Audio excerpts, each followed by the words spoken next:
Uraho neza, ndashimira buri wese dutangiranye muri iyi video. Nk'ibisanzwe aha ni ku Bwenge 360 TV. Amazina yanjye ni Amos 245. Mbahaye ikaze mu kiganiro cy'uyu munsi aho tugiye kureberana bimwe imijyanye n'imitekerereze ya muntu. Wowe mushya cyangwa dusanganywe, ndagushishikariza gukanda subscribe ku mbuga zacu zose. TikTok ni ku Bwenge 360 TV, Instagram ni Amos 245.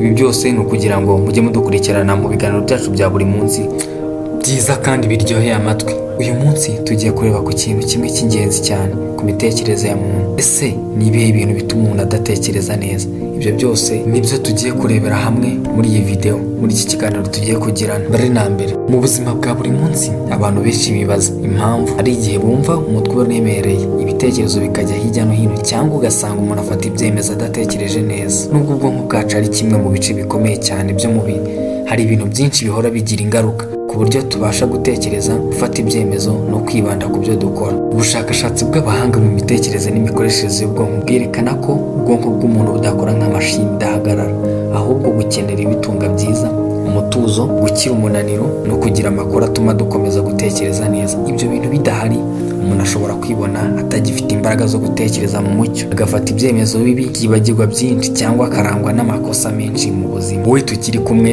ndagusaba gukanda subscribe, like, share and comment. Ibi byose tugiye kureba, mwibutsa ko turi ku Bwenge 360 TV. Njye akaba ari Amos 245. Hamwe nanjye tugiye kurebana ibintu 12 bikomeye bituma umuntu adatekereza neza, dushingiye ku bushakashatsi bw'abahanga batandukanye, ariko tunamenye ingero zisanzwe zifasha buri wese kubyumva neza. Ikintu cya mbere gituma umuntu adatekereza neza, stress nyinshi. Stress ni igihe ubwonko bw'umuntu buba buri mu gitutu giturutse ku bibazo, ibitekerezo byinshi cyangwa ibintu bitubabaza. Iyo stress irenze urugero, umwihariko wo gutekereza neza urangirika. Umuhanga bita Hans Selye mu mwaka w'1956 niwe wasobanuriye neza ko stress ituma ubwonko bwa muntu bubura ubushobozi bwo gutekereza mu mucyo, kuko umubiri ubanza kwirwanaho aho gufasha ubwonko gutuza no gutekereza. Ubuzima busanzwe, umuntu uri mu bibazo nk'amadeni, umubano mubi, ibibazo cyangwa akazi kamusaba byinshi, ashobora kumva nta mwanya wo gutekereza neza afite, ariyibera nk'umuntu ubona ibibazo byose bitamuhira, ibitekerezo bikagenda mu kavuyo. Stress ishobora gutuma umuntu yibagirwa ibintu byoroshye, agafata ibyemezo yihuta, ndetse ntabashe no kumva inama ahabwa n'abandi. Ikintu cya kabiri gituma umuntu adatekereza neza ni umunaniro ukabije, mu ndimi z'amahanga nk'ibyo twita mental fatigue.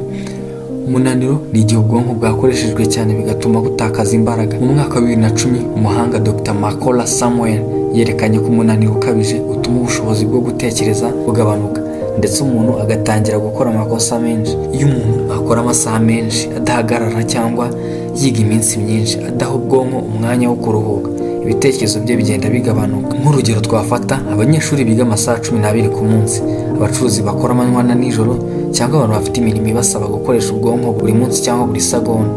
Ibyo byose bituma umuntu atangira gutekereza nabi, kwibagirwa ibyo yari yakoze mu kanya, cyangwa gukora ikintu kubera umuco aho gutekereza neza ku gisubizo nyacyo. Ikintu cya gatatu gituma umuntu adatekereza neza, gukora ibintu byinshi icyarimwe, icyo bita multitasking. Gukora ibintu byinshi icyarimwe ntibisobanuye kugira ubushobozi bwinshi, ahubwo ni ugutanya ubushobozi bw'ubwonko. Muhanga Dr. Clifford Nass mu mwaka wa 2013 wo muri Stanford University yerekanye ko abantu bagerageza gukora ibintu byinshi icyarimwe baba bafite ubushobozi buke bwo kwibanda no gutekereza neza. Ubwonko bwacu bwaremewe gukora ikintu kimwe neza, si byinshi icyarimwe. Mu mibare isanzwe, umuntu ushaka kuvugira kuri telefone ari nako asubiza ubutumwa, ari nako akora akazi, akenshi arangiza adakoze na kimwe. Birangira ibitekerezo bikwirakwiranye, kandi nyuma y'amasaha make ubwonko burananiwe, bukabura imbaraga zo gutekereza. Ikintu cya kane gituma umuntu adatekereza neza cyangwa ubwonko budatekereza neza ni ukutarya neza, icyo bita poor nutrition mu ndimi z'amahanga. Ubwonko bukenera intungamubiri kugira ngo bukore neza. Iyo umuntu arya nabi cyangwa akarya ibiryo bidafite intungamubiri zihagije, ubwonko butakaza ubushobozi bwo gutekereza neza. Ubushakashatsi bwa Harvard Medical School mu mwaka wa 2017 bwerekana ko indyo mbi igabanya memory, concentration, ndetse igateza ibikorwa byo gutekereza nabi. Urugero rusanzwe umuntu yakumviraho, umuntu urya ibintu byoroheje bya buri munsi harimo nka fast food nyinshi, kudakoresha imbuto n'imboga, no kurya rimwe ku munsi, uwo muntu ashobora kumva asa n'uwashizemo imbaraga, adafite imbaraga zo gutekereza mu mucyo. Ikintu cya gatanu gituma umuntu adatekereza neza: kwigira mu kwihutisha ibyemezo, icyo bita impulsive decision making. Igihe cyose umuntu afata ibyemezo yihutiye atabitekerejeho, bituma umuntu atageza ku mwanzuro mwiza. Ubita Daniel Kahneman mu mwaka wa 2011, umwarimu uhawe igihembo cya Nobel, yavuze ko abantu bafite uburyo bubiri bwo gutekereza. Harimo uburyo bwihuse nka system 1, uburyo bucukumbuye nka system 2. Iyo umuntu akoresha uburyo bwihuse afata ibyemezo bitari byiza kandi bigira ingaruka mu buzima bwe. Urugero: kugura ibintu utateguye, kwakira akazi utasuzumye neza, cyangwa kuvuga ijambo ritazima kubera uburakari. Ibyo byose bituma umuntu asa n'udatekereza neza. Ikintu cya gatandatu gituma umuntu adatekereza neza: kurambirwa no kudahabwa ibitekerezo bishya. Ubwonko bw'umuntu bukenera ibitekerezo bishya kugira ngo bukure neza. Mu mwaka wa 1999, ubushakashatsi bwa Dr.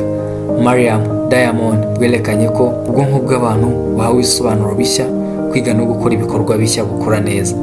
Iyo ubwonko butajya gukorerwa imyitozo, bujya mu buryo bw'ubunebwe.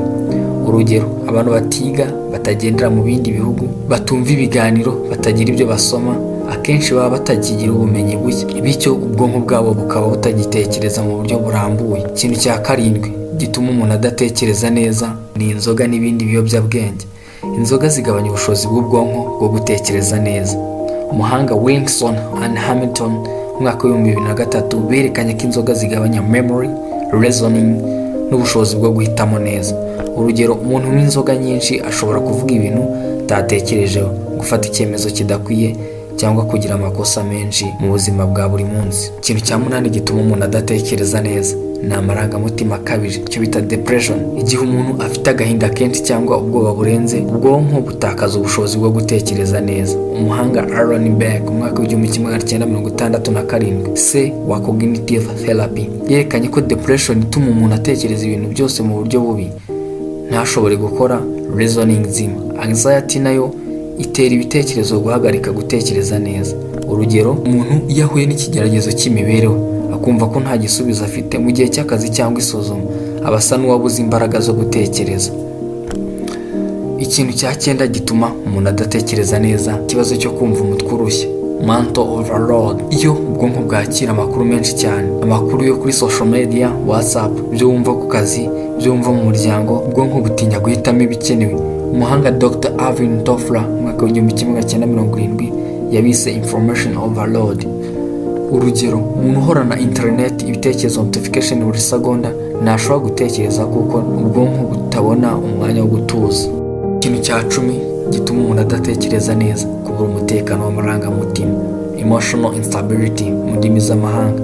Igihe umuntu adafite umutuzo w'amarangamutima, umujinya, ishyari cyangwa urwikekwe, ubwonko bwa reasoning burangirika. Ubushakashatsi w'umuhanga witwa Paul Ekman mu mwaka wa 1984 yerekanye ko amarangamutima akaze atuma umuntu afata ibyemezo bishingiye ku marangamutima aho kuba ubumenyi. Urugero: umuntu wajyanwe n'umujinya akavuga ijambo ritari ngombwa, cyangwa agasanga ahitamo ikintu kitamufitiye akamaro kubera ko umutima utameze neza. Ikintu cya 11 gituma umuntu adatekereza neza: gukora ahantu harangwa n'urusaku, icyo bita noise distraction, cyangwa gukorera mu isoko. Urukozasoni cyangwa urusaku rwinshi bituma ubwonko bubura ubushobozi bwo kwibanda. Ubwonko burambirwa urusaku, urwo rusaku rukarubuza gutekereza neza. Ikintu cya 12 ari nacyo cya nyuma dusorezaho: kwibana cyangwa kutagira abo muvugana, akato. Ubushakashatsi bwa Dr. Carl Evans mu mwaka wa 2001 bwagaragaje ko urusaku rwinshi rutuma ubushobozi bwo kwiga no gutekereza bugabanuka cyane. Urugero: gukora ahantu hari imiziki, amagambo menshi, gituma umuntu adatekereza neza. Iyo umuntu ari wenyine cyane, ubwonko bwatakaza ubushobozi bwo gutekereza neza. Mu mwaka wa 2015, Dr. Julian Holt-Lostad yerekanye ko kwibanda bituma ubwonko bukora nabi kuko butabona ibiganiro, ibitekerezo bishya cyangwa amahugurwa y'imitekerereze. Urugero: umuntu uba mu cyumba wenyine iminsi myinshi akora ibintu bye gusa ntaganire n'abandi neza, nubwo yaba ari mu kazi katamugiraho social distraction, bimugiraho ingaruka mu gutekereza. Banje gushimira buri umwe wese twari kumwe turebera hamwe ibintu bituma umuntu adatekereza neza. Aha ni ku Bwenge 360 TV. Njye mwari kumwe ni Amos 245. Nimba wabikunze ndagushishikariza gukanda subscribe, kandi like, kode share, tangi na comment nimba wabikunze. Ikindi nkwibutsa gukanda ku nzogera kugira ngo ibiganiro byacu byo gutaha byiza bitazagucika naho ubutaha tuzabe turi kumwe. Njye mwari kumwe ni Amos 2 4 5. Ndabakunda. Ciao ciao.